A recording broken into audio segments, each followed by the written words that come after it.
guys, Will here. I got a real exciting weekend planned. I'm on my way to a town located outside of Charlotte, North Carolina, to spend a couple of days with my buddy Ben Lorenzi, aka Paramotor NC. Hey, if you haven't checked out his YouTube channel, check it out. He's got a lot of great videos. After that, I'm going to hit a small town called Eflin, North Carolina to meet up with Darren Locklear and the gang from Carolina PPG. So, hey, it's always an adventure. Never know what I'm going to find, but let's see what happens.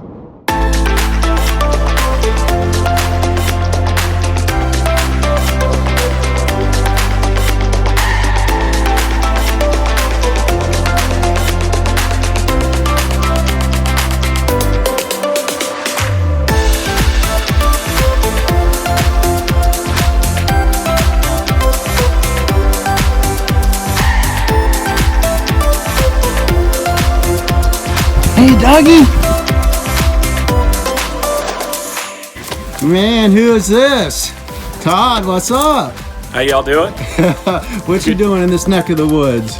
I just came out to see the wonderful people that were hanging out and welcome everybody to the Charlotte area.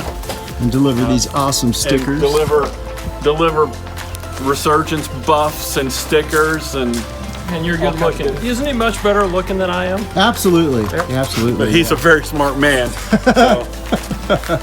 Yeah. Well, it's good to meet you, man, in person. That's awesome meeting you. I met you online, but now I got to meet you in person. Over there is Mr. Ben, also known as Paramotor NC. He's hiding behind the wall. He doesn't want to be discovered. Ben. Today's competition is brought to you by Paramotor NC, Resurgence PPG, Yankee Paramotor, and a guy named Walter. In this competition, the pilot from the starting point must travel across the field, through the goalpost, down the raceway while avoiding the trees, making a right turn and avoiding the poles on the opposite side, while remaining inside the LZ's airspace to gain safe altitude.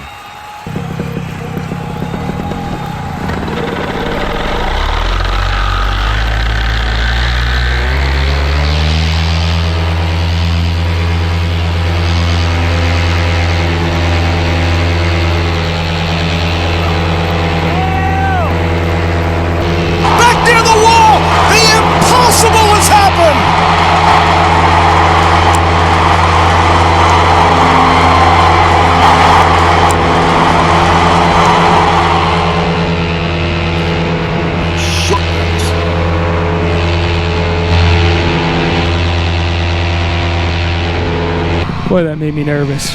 I am my own toughest critic. And looking back at it, it was just one of those freaking go, no go type things. And I had done committed. I felt like I had reached the point where if I go, I'm in trouble. And if I don't go, I'm in trouble. You know, should I stay or should I go now? I was just there. So these guys went out and actually bought a lawnmower for Ben to do this. It's really nice, man. So, after getting a good night's rest, I've had a chance to process what had happened. I've come up with 6 things that either I should have done or could have done. The first thing is I should have paid more attention to the fact that it was a brand new LZ to me. I was familiar with the hazards, but what I wasn't familiar with were the little nuances that any LZ could have, such as changing terrain. The second thing were the winds. Man, we talked about it for a freaking hour before we went up, so it shouldn't have been a surprise to me. But the winds, although they were light, they were also shifty. In 1 second, you'd have the windsock pointing 180 degrees from where it was just the second before. And then the next second, you'd have no wind. So I lost my mod for my GoPro. Got us all looking for it in the field. Got Ben checking it out with his bike. The third thing was that I set myself up for what turned out to be a downwind launch running uphill. I don't know if you've ever done a downwind launch running uphill, but man, you put 60 pounds on your back and a big old sheet that's being pulled up behind you, acting as a brake. That takes a lot of energy. Fourth thing was, I didn't give myself enough room for the launch. And I'm not talking about the distance between my starting point and those posts. I'm talking about the distance between my starting point and a reasonable go, no-go buffer. I believe, had I had more room, that I would have aborted that launch. Rarely caught on video, a paramotor taking flight in its natural habitat is a beautiful phenomenon. Nice, Ben. The fifth thing was, I should have managed that wing a whole lot better than I did. I was watching the videos and yeah, the wind was light, but I was letting the wind dictate where that wing was going. And I could have done a lot better job managing it. Number 6 was, I recall Ben suggesting that maybe we move down to the other end of the runway and launch from there. You know, this is his field, and he's got a lot of flights out of it. The LZ that you know best is your home LZ, so there was that. Those are the 6 things I came up with, and if you think of another, hey, I'm all ears. My goal is to be involved in this sport for many, many years to come. I just love it. And I know that in order for that to happen, I got to keep safety first and foremost. So that's the story of the scariest launch of my paramotor career. I believe that was flight 430. I never ever want to experience that again. I hope you got something out of it.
I really want to most it, man.